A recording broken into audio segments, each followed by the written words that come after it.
The grapes broke under my feet, creating a slippery paste that would soon become the most exquisite of wines. My sisters held my hand tightly as we spun around laughing and trying without much success to follow the tune my aunt was singing. The Festival of the Vine was the most important celebration in our town. At home, we took it very seriously. People came from all over. No one from the family was missing, and an interesting stranger always appeared. That day was no exception. From the tank full of grapes where I danced with my cousins and aunts, I could clearly see the men watching us from below, clapping. There, among my brothers, cousins, and village acquaintances, was a gentleman I had undoubtedly never seen before. The stranger was the most beautiful man I had ever seen in my life. He was tall, with dark hair, and the neat moustache he sported gave him an irresistible, mysterious, and seductive air. It was an instant, a flash, a moment of sudden wisdom when our eyes met, and I found him watching. At first, doubts plagued me because there were many of us women, including my beautiful cousins, who left more than one person breathless. The final confirmation came when my mother screamed, "Giovanna!" with her booming voice, and I had no choice but to dance alone in the center of the circle. At that moment, I clearly saw that his eyes were always following me. At that time, I asked the saints not to let me look too unpresentable. Bathed in must and pieces of grapes, I didn't think I was at my best. The short white dress with flowers was already soaked. Sweat ran all over my body, but fortunately it mingled with the drops of purple liquid that ran down my neckline and along my legs. While I was jumping in the middle of the circle, I moved my long curly hair, which, drenched as it was, made me even wetter with that sticky substance. The presence of the children gave the event a markedly familiar air, where the importance of each generation's role was evident. The oldest were the teachers. They had the recipe and the knowledge. We adults were the productive force, carrying out the toughest physical tasks. The little ones were the hope, responsible for continuing the tradition and passing the knowledge into the future. Little Theo was the youngest in the family, my cousin's daughter, and the one responsible for bottling the first flask of the liquid we were preparing. She looked very serious and solemn down there, holding the empty container in her little hands, yet with a mischievous smile. I waved at her, but she didn't wave back. She was too nervous about the task ahead. When all the grapes were properly crushed, we got out of the vat to change before dinner and the final celebration, which ended with a great dance. Amid laughter and teasing, I told my sisters about the stranger who had caught my eye. They agreed with me that he was very handsome. On the recommendation of the girls, and under their supervision, I chose a knee-length sleeveless white dress that looked very pretty. We dried our hair and put on our makeup, shouting and laughing as we prepared. When we made our grand entrance into the courtyard, all I wanted was to see the stranger. Everyone was already in the courtyard. The men prepared the meat and laughed around the fire, while the women brought drinks and arranged the salads. Children were running around everywhere. We were a large family, and many of my cousins already had children, though there were also other little ones I had never seen.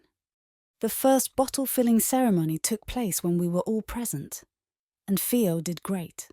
We all applauded and cheered her until she became embarrassed and went to hide behind her mother's skirts. Either the saints had heard my prayers, or my mother wanted me to marry more than I realized. For one of these reasons, I ended up sitting at the same table and in the chair next to the beautiful stranger, who turned out to be as interesting as he looked. He was a northerner who had an accent that gave me goosebumps. He spoke in a soft and refined manner as he told me all about his travels and business. At times, he had to get very close to me because the screams of the children did not allow me to hear him. And when he did, the smell of his soft and sweet perfume, mixed with the wine we drank, made my thoughts cloudy. Music, like grapes, was a central part of my family. Many of my relatives played musical instruments, and my aunt had an enviable voice.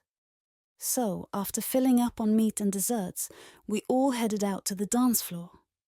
The little ones ran from one place to another, possessed by the rhythm. Piero, my lover's name, turned out to be more impressive than I had thought at first. He moved on the floor with a sensuality I had never seen before. When he took me by the waist and pressed me against his body, electricity ran through me and left me trembling. If the occasion had been different, I would have died of shame to be dancing in such a sensual way in front of my whole family. But the wine flowed quickly between the tables, into the glasses, and into the mouths of the guests. My parents seemed to be on another planet, and the noise was deafening. Piero's hands burned against my skin through the thin dress. His bright eyes became increasingly beautiful to me, and the closeness of our bodies drove me wild. I couldn't wait to kiss those full lips, and was about to do something about it when one of my cousins came running to announce that it was time for the toast. With a tradition older than my memory, we all had to toast last year's harvest with our families. With great sorrow, I separated from my companion and took my place among my brothers. The drink I was served seemed delicious, and when I tried to take a second drink, I overdid it and pushed the glass, spilling a lot of red liquid into my mouth. Before my sister could hand me a napkin, Theo pounced on me and kissed me lovingly goodbye. No matter how dirty my mouth was, I also gave her a squeeze, leaving a stain from the wine on her face. Once we separated, I brushed the wine from her cheek and she walked away from me laughing as I wiped my face. After the toast, most of the people started to leave. The band played calm music, and along with other couples, we got back on track with Piero. The alcohol was affecting me, and his whispered words drove me crazy. I asked him if he wanted to go to the hammock, and without waiting for his answer, I dragged him to it. In that dark corner, in the middle of the field, and by moonlight, I thought I had fallen in love. The soft rays made Piero look more attractive, and when he put his lips on mine, I thought I was going to experience ecstasy. The heat invaded my whole body, and I felt that something inside me was about to explode. I never wanted that moment to end. I wanted it to last forever. Our passionate kiss was suddenly interrupted by a piercing scream from my mother. The music stopped, people began to murmur, and the air was soon filled with an eerie stillness. With immense fear in my heart and Piero following me closely, I ran to where the others were. The scene I found myself in was bleak. My aunt was crying silently, with the most horrible expression of pain I had ever seen on anyone's face. My mother hugged her and cradled her against her chest. The others present looked puzzled and horrified. As stealthily as possible, I approached my sister, who explained that my cousin had just called. When they were going home, their daughter Theo experienced a kind of convulsion and died. Apparently, she suffered from a rare allergy to fermented grapes that no one was aware of.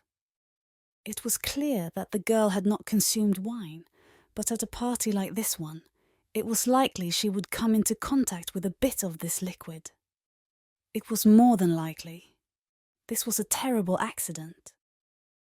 Fear chilled my heart when I heard the story. The big red stain on her face when I hugged her instantly came to mind. I couldn't think about it, let alone say it out loud. The fear made me speechless and froze the blood in my veins. It was unintentional, but it was my fault. I knew at that very moment that what had happened would haunt me for the rest of my life. I realized then that my kiss had killed her.